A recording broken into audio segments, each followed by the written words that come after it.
Assalamualaikum warahmatullahi wabarakatuh. Selamat pagi adik-adik sekalian. Baik, hari ini dokter akan melanjutkan materi perkuliahan kita minggu lalu, yaitu kita masuki sekarang mengenai karies gigi. Nah, sebelum jauh membahas mengenai karies gigi, dokter ingin menanyakan kepada kalian, ada nggak sih yang tahu mengenai karies gigi? Ya, kalau ada yang tahu, tolong itu tombol raise hand-nya diklik, kemudian silahkan jawab. Oke? Oh baik, Steven ya, silahkan menjawab Steven. Apa itu karies gigi Steven? Oh, benar, tapi belum sempurna. Jadi Stephen mengatakan bahwa karies gigi adalah gigi berlubang. Baik, coba kita bahas selanjutnya. Nah, baik. Kita masukin ya. Jadi, benar yang dikatakan oleh Stephen bahwa karies gigi itu adalah gigi berlubang. Namun, penjelasan lebih lanjut harus lebih sempurna ya. Jadi gigi berlubang itu merupakan penyakit jaringan keras gigi yang ditandai dengan kerusakan jaringan dimulai dari permukaan gigi meluas ke arah pulpa yang disebabkan oleh karbohidrat yang tertinggal di dalam mulut, di mana mikroorganisme tersebut tidak dapat segera dibersihkan. Oke, paham ya? Jadi adik-adik yang lain, jadi karies gigi itu bukan hanya sekedar gigi berlubang, namun dia jaringan-jaringan keras yang ada di sekitar gigi sudah terkena. Bahkan gigi yang tidak dilakukan treatment sudah sampai ke jaringan pulpa atau jaringan saraf penuh dengan pembuluh darah. Kemudian adanya suatu makanan yang tidak dibersihkan itu akan menyebabkan menempel sisa-sisa karbohidrat itu, menyebabkan si mikroorganisme tinggal dan sulit untuk dibersihkan. Oke. Jadi sudah paham ya adik-adik sekalian ya? Sudah mengerti apa itu karies gigi. Nah sekarang setelah kita tahu tuh apa pengertian karies gigi. Nah kita masuki nih, apa-apa saja sih dok yang membuat gigi itu bisa berlubang? Nah dokter mau nanya nih sekali lagi ya. Coba kalian angkat tangan ya. Itu kan ada tombol raise hand. Kalau ada yang mau menjawab, ada nggak dari kalian yang tahu kenapa gigi itu bisa berlubang? Oke silakan. Oh iya, silakan Rida. Oke. Kurang jelas suaranya Rida. Kenapa? Tidak menyikat gigi. Oke, bisa. Ada lagi yang lain? Oke ya, masuk. Ya, masuk Rido. Ya, benar. Makanan yang menempel, suka makanan yang manis, benar. Oke, ada lagi? Nah, ada dua lagi faktor. Ayo, siapa yang bisa jawab ya? Oh, baiklah, mungkin kalian sudah mengerti ya, sudah mengenal atau sudah paham istilah karies gigi, tapi belum mengerti apa itu penyebabnya. Baik, dokter langsung jelaskan. Nah, kenapa gigi manusia itu bisa cepat berlubang? Sebenarnya bukan cepat ya, jadi faktornya itu dia berlangsung terus-menerus, tapi tidak dilakukan pencegahan, bahkan itu perawatan. Nah, pertama sekali adalah gigi itu bisa berlubang itu karena faktor host atau faktor daripada gigi itu sendiri. Faktor dari gigi itu sendiri di mana setiap orang memiliki morfologi yang berbeda-beda, bentuk yang berbeda-beda. Ada orang yang memiliki bentuk gigi yang dengan fit dan fisur atau bentuk daripada giginya itu cekukannya lebih dalam dibandingkan pada orang lain. Jadi yang cekukan atau fit dan fisurnya itu lebih dalam itu pastinya kalau makanan melekat itu sulit dibersihkan, apalagi dengan cara menyikat gigi yang tidak benar. Oke, paham ya? Pertama tadi adalah host atau agen, yaitu faktor dari morfologi gigi itu sendiri, tingkat kekasaran gigi itu sendiri. Yang kedua yaitu adalah faktor substrat atau adalah faktor daripada makanan, ya. Makanan-makanan manis, terutama karbohidrat dengan sukrosa yang tinggi, ini akan bisa menyebabkan si bakteri ini menyukai daripada makanan-makanan yang manis. Nah, kalau sudah bakteri ini memakan sisa-sisa makanan yang ada di dalam mulut, apa yang terjadi? Pastinya pH di dalam mulut kita itu akan menjadi turun, akan menciptakan suasana asam. Nah, asam yang ada di dalam mulut itu akan menyebabkan lebih cepatnya terjadi gigi berlubang atau yang kita sebut dengan karies gigi. Nah, kalau seandainya hal ini terus terjadi berlangsung lama tanpa dilakukan treatment atau perubahan pola hidup yang sehat, ini akan menjadi lebih cepat terbentuknya suatu lubang. Oke, sampai sini paham ya? Ya tadi ya, Rido dan Rida ya. Tadi belum menjawab dengan sempurna, tapi sudah mulai benar, begitu ya. Oke, baik ya, sudah paham ya.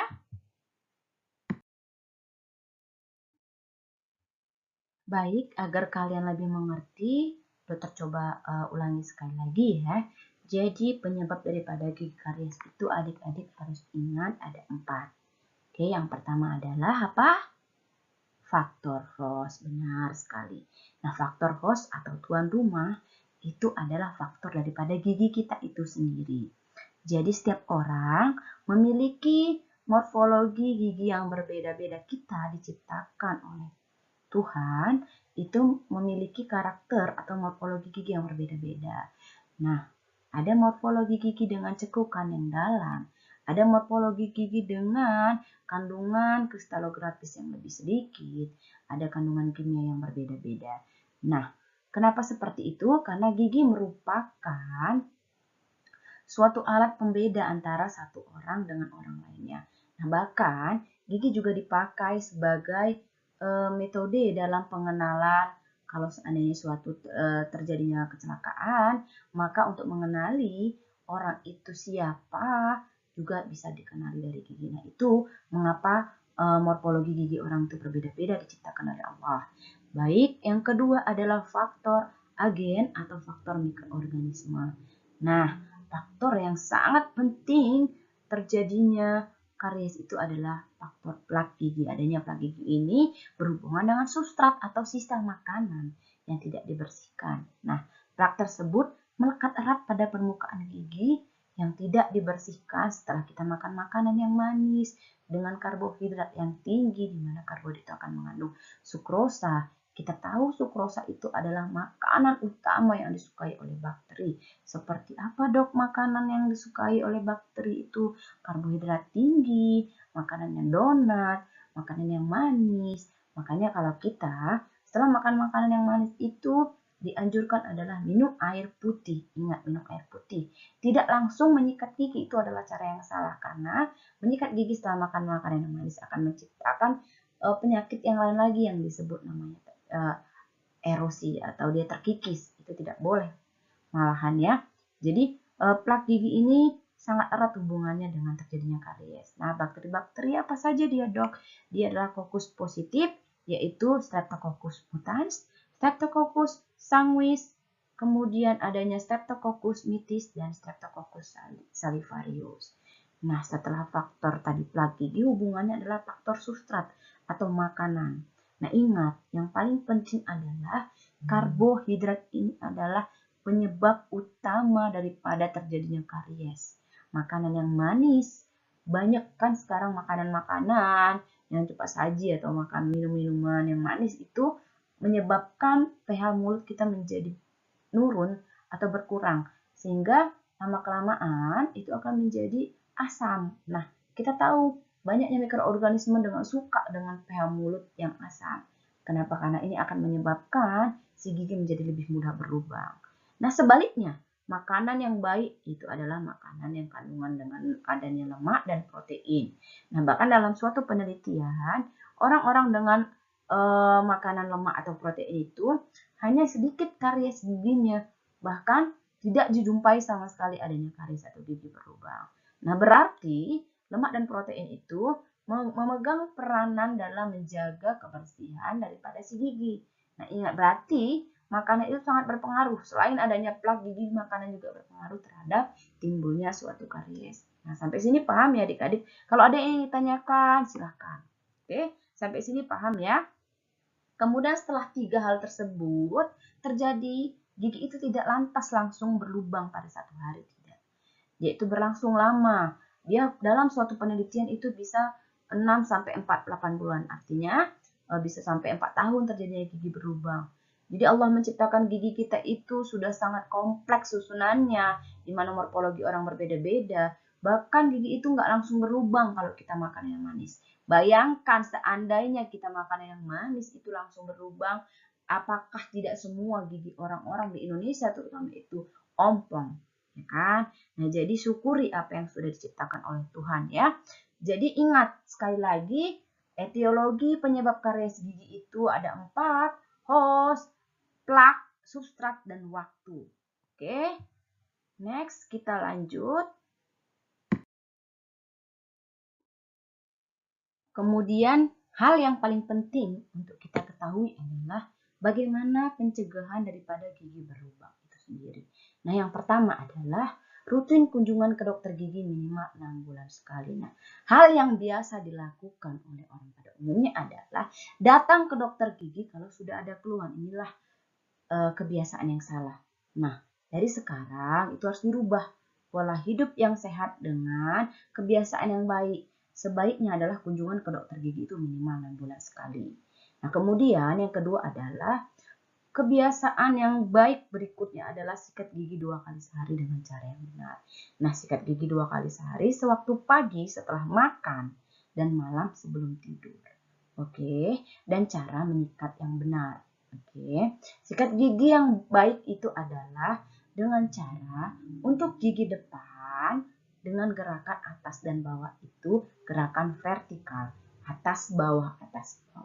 Nah, sedangkan untuk gigi geraham atau gigi belakang itu adalah dengan gerakan memutar. Ya, ingat apa kata Upin Ipin itu sudah benar. Kalau untuk gigi belakang itu adalah bulat, ya. Jadi, untuk gigi depan itu bagian depan atas bawah, sedangkan belakang adalah memutar. Oke, kemudian yang ketiga adalah hindari makanan yang manis. Oke, kemudian kita masuk ke topik berikutnya. Nah, kemudian kalau gigi itu sudah berlubang, maka treatmentnya adalah penambalan gigi dan pencabutan. Oke. Nah, kesimpulannya adalah bahwa karies itu merupakan penyakit jaringan keras gigi yang ditandai dengan kerusakan jaringan dimulai dari permukaan gigi meluas ke arah pulpa disebabkan oleh karbohidrat yang tertinggal di dalam mulut. Kemudian yang kedua adalah gigi yang terkena karies dan tidak terawat dengan baik akan berdampak buruk dengan gigi yang sehat. Oke, yang ketiga adalah kunjungan rutin ke dokter gigi, sikat gigi 2 kali sehari, serta menghindari makanan yang manis merupakan pencegahan yang harus dilakukan agar gigi terhindar dari karies. Baik, mungkin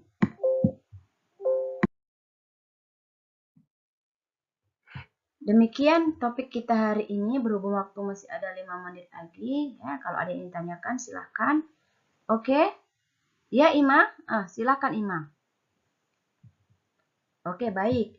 Jadi Ima bertanya ya, dok kapan gigi itu ditambal, kapan gigi itu dicabut? Baik, pertanyaan yang sangat baik ya Ima ya. Berarti Ima dari tadi sudah mendengarkan. Nah, gigi itu ditambal kalau gigi itu hanya berlubang belum sampai menciptakan suatu keadaan yang lebih buruk ya. Artinya lebih buruk adalah gigi yang dilakukan pencabutan adalah gigi yang sudah tertinggal akar.